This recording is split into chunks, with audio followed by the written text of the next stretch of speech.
Femme plurielle. Tel est le thème de mon partage de ce soir ou de ce jour. Ça dépendra de l'heure à laquelle vous allez me suivre. Shalom chez vous. Je suis dans la joie de pouvoir vous retrouver dans le cadre de notre émission Femme plurielle. Ça tombe bien parce que justement, nous allons partager autour de ce concept.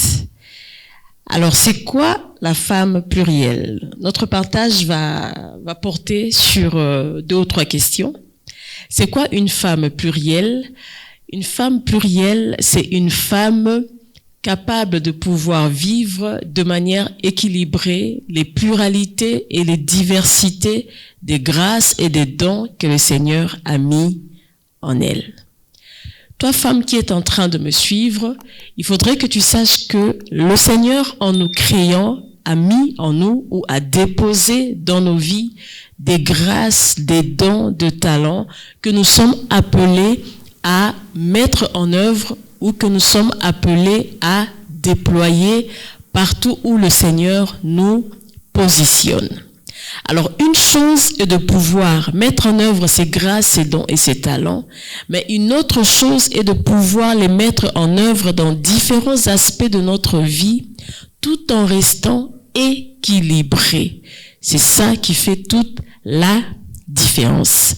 C'est pour ça que je dis qu'une femme plurielle, c'est une femme capable de pouvoir vivre de façon équilibrée les diversités, la pluralité des grâces et des dons que le Seigneur a déposés en elle.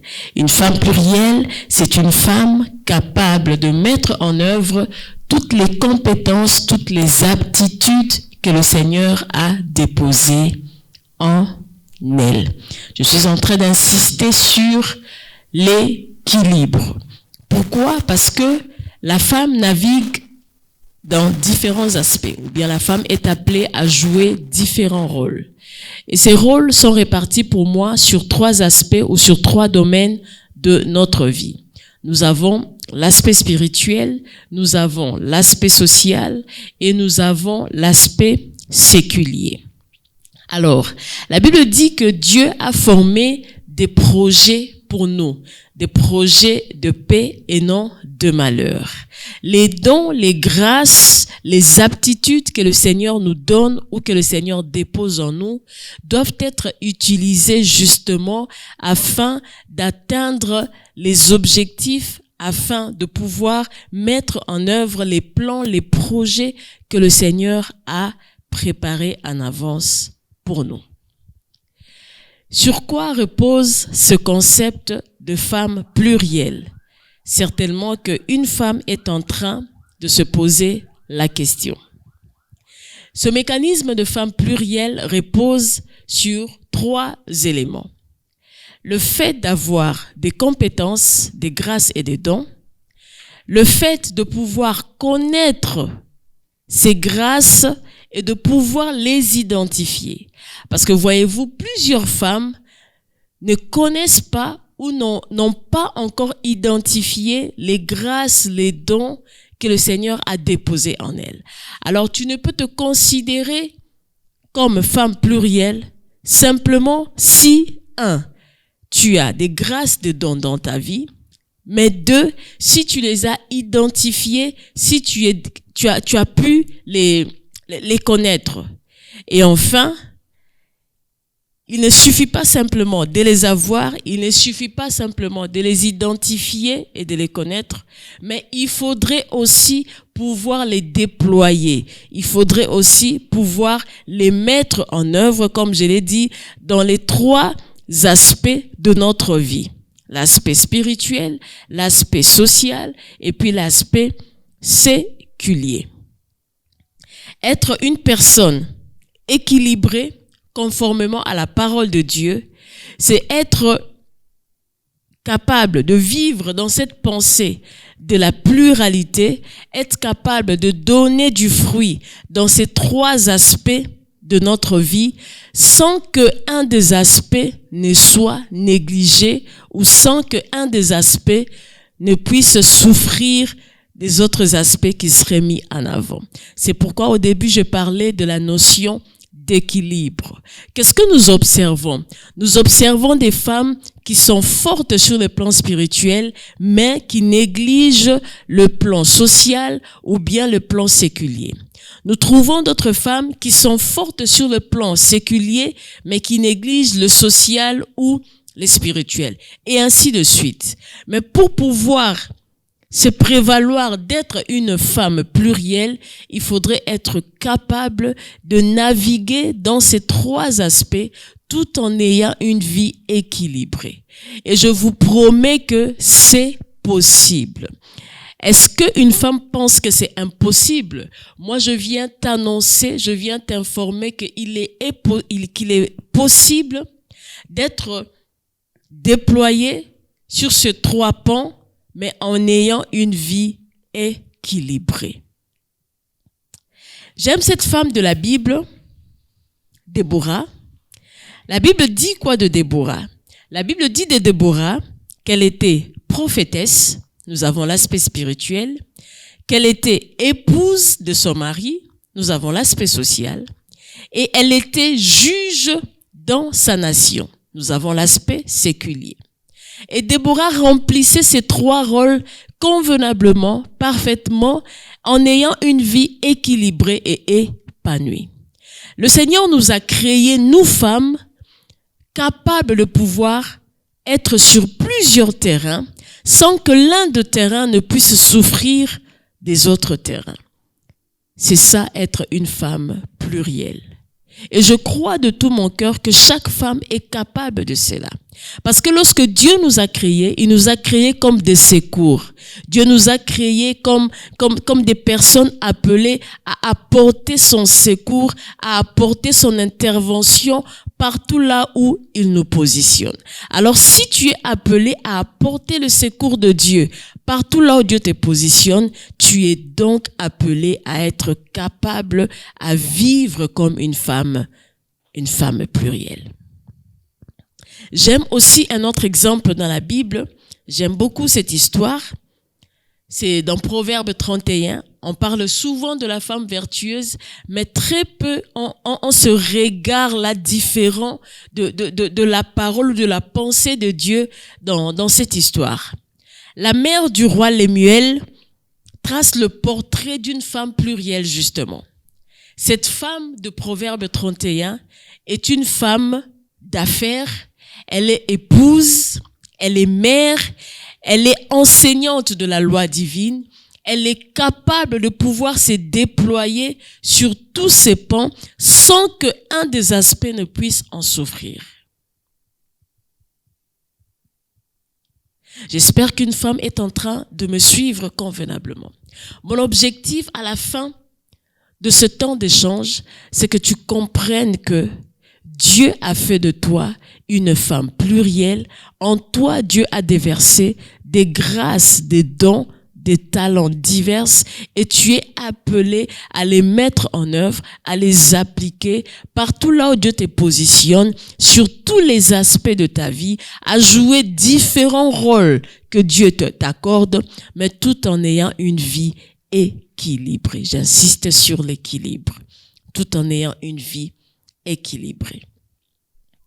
Alors, vous conviendrez avec moi, pour parvenir à avoir ce style de vie, il faudrait forcément des prérequis ou des exigences. Parce que ce sont des choses qui se travaillent, ce sont des choses qui doivent se maintenir. Forcément, à cela doit être rattaché des exigences. Alors, quelles sont les exigences qui sont rattachées au fait de vivre comme une femme plurielle? La première exigence pour moi, c'est la discipline. Une femme plurielle, c'est une femme disciplinée. C'est quoi la discipline? C'est un ensemble de règles qui te permet d'atteindre des objectifs que tu t'es fixés en amont. Une femme plurielle, c'est une femme qui ne fonctionne pas ça et là sans avoir des objectifs précis dans la vie. Un nouveau mois commence, une nouvelle semaine commence, une nouvelle journée commence. Tu ne peux pas commencer cela sans, au préalable, t'avoir fixé des objectifs. Quand une nouvelle année commence, j'ai des objectifs en tant que femme. Quand un nouveau mois commence, j'ai des objectifs en tant que femme. Quand une nouvelle semaine commence, j'ai des objectifs. Quand un nouveau jour commence, j'ai des objectifs. La Bible dit, voici la belle journée que l'Éternel a faite. Qu'elle soit pour nous un sujet de joie, moi j'aime dire un sujet d'action de grâce, mais pas que ça soit pour nous un jour nouveau avec la possibilité de pouvoir atteindre les objectifs que l'on se fixe avec le Seigneur.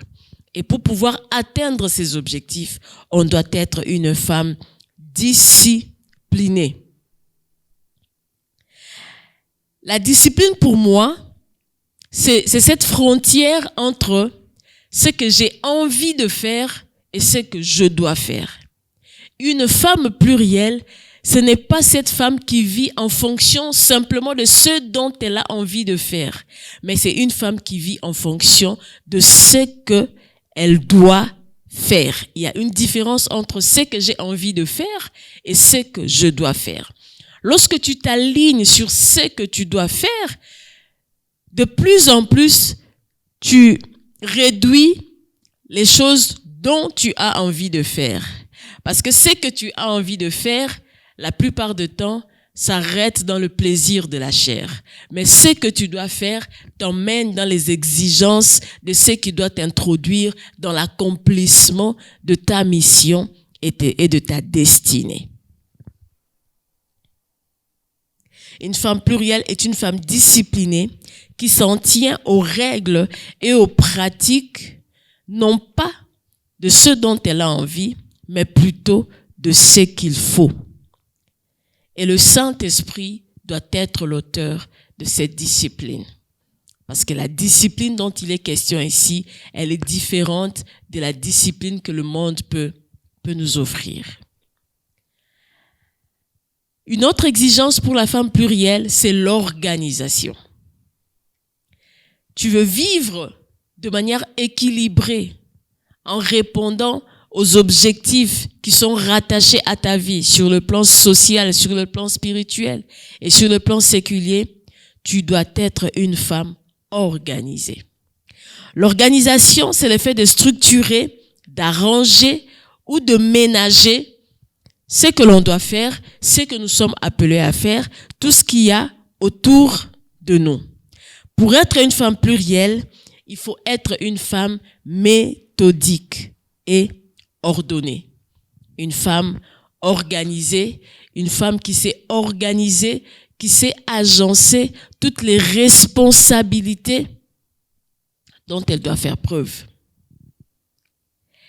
Et qui dit organisation, dit planification, priorisation et délégation. Je vais peut-être m'arrêter un petit peu sur ces trois mots. C'est quoi la planification? J'aime m'amuser souvent à poser la question à certaines femmes. Alors, qu'est-ce qui est prévu dans ton agenda le mois prochain?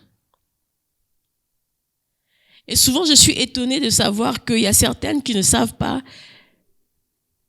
qu'est-ce qu'elles doivent faire dans 1 mois, dans 2 mois ou dans 3 mois. Elles vivent au jour le jour.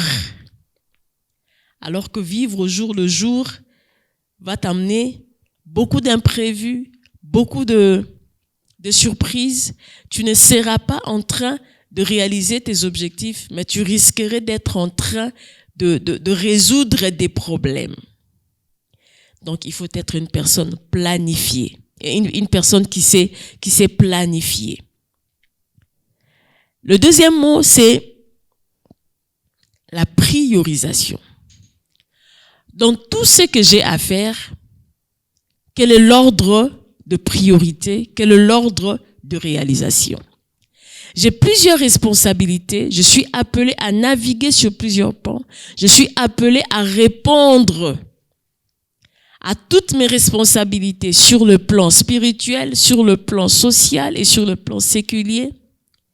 Alors je dois savoir prioriser. La priorité d'aujourd'hui ne sera pas forcément la priorité de demain.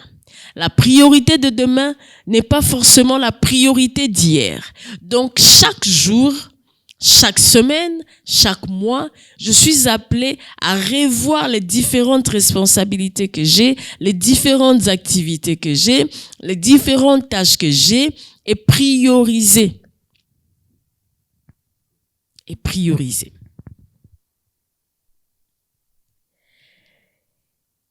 Et le troisième mot, c'est la délégation. Je parle de femme plurielle, cette femme qui est appelée à se déployer dans différents aspects, dans différents domaines de sa vie. Mais je ne dis pas que la femme plurielle, c'est une femme superwoman qui doit être partout à la fois au même moment. Non, c'est impossible. Donc, il y a la délégation. Qu'est-ce que je peux faire et qu'est-ce que je peux faire faire? Lorsque tu ne sais pas faire, tu vas te retrouver en train de vouloir tout faire et en train de faire des choses qui sont ce que moi j'appelle de bouffeurs de temps. Des choses qu'on pouvait faire afin de vaquer à ce qui est prioritaire et on se retrouve en train de le faire et à manquer du temps pour faire ce qui était important. Donc la femme plurielle, c'est cette femme qui sait aussi déléguer, reconnaître que ça, je ne peux pas faire, mais je peux faire. En gros, la femme plurielle, par rapport à l'aspect organisationnel, doit savoir fonctionner avec la matrice de priorisation. Elle doit savoir fonctionner selon des programmes et elle doit savoir déléguer quand il le faut. Elle doit savoir se faire remplacer là où sa présence n'est pas indispensable. Quelquefois, moi, les gens ne me comprennent pas. Il peut y avoir un événement, il peut y avoir un anniversaire, il peut y avoir une réunion, il peut y avoir une rencontre. Par rapport à mon programme, par rapport à mes responsabilités, je me pose toujours pour dire, est-ce que ma présence est indispensable dans cette réunion-là? Est-ce que ma présence est indispensable dans cette rencontre-là? Est-ce que ma présence est indispensable dans cet événement-là? Si ce n'est pas indispensable, je ne serai pas présente. Si ce n'est pas indispensable, je pourrais me faire remplacer. Si ce n'est pas indispensable, je m'excuserai auprès des organisateurs, mais je vaquerai à ce qui serait important, à ce qui serait prioritaire. Et j'aime beaucoup titiller les hommes par rapport à Proverbe 31. Lorsque les hommes aiment brandir Proverbe 31 face aux femmes, j'aime toujours leur dire que la femme vertueuse dans Proverbe 31, on dit d'elle qu'elle fait quoi? Qu'elle répartit les tâches à ses servantes. Donc la femme vertueuse est une femme plurielle, mais qui n'accomplit pas tout seule. Tout ce qu'elle a à faire, elle n'accomplit pas seule. Elle délègue. Elle répartit les tâches à ses servantes. Dieu, avec Moïse, dans Nombre 11:16, dit la même chose à Moïse, à travers son beau-frère Jéthro. Tu ne peux pas tout faire seul, je paraphrase. Et par la sagesse qui lui est communiquée, Moïse met en place un comité, des personnes qui vont travailler avec lui, des personnes à qui il va déléguer certaines responsabilités.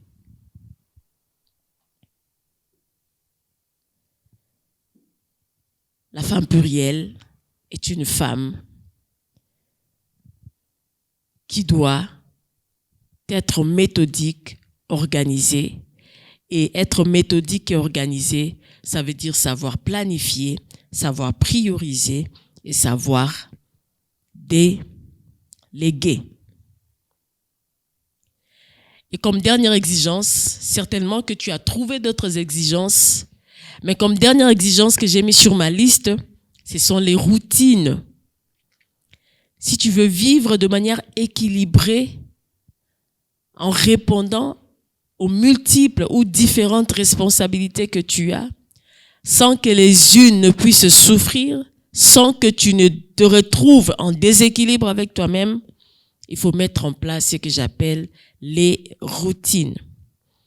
Une routine est une habitude d'agir qui devient en fin de compte mécanique. Une routine, c'est ce que nous devons faire régulièrement afin de réussir ou avoir du succès.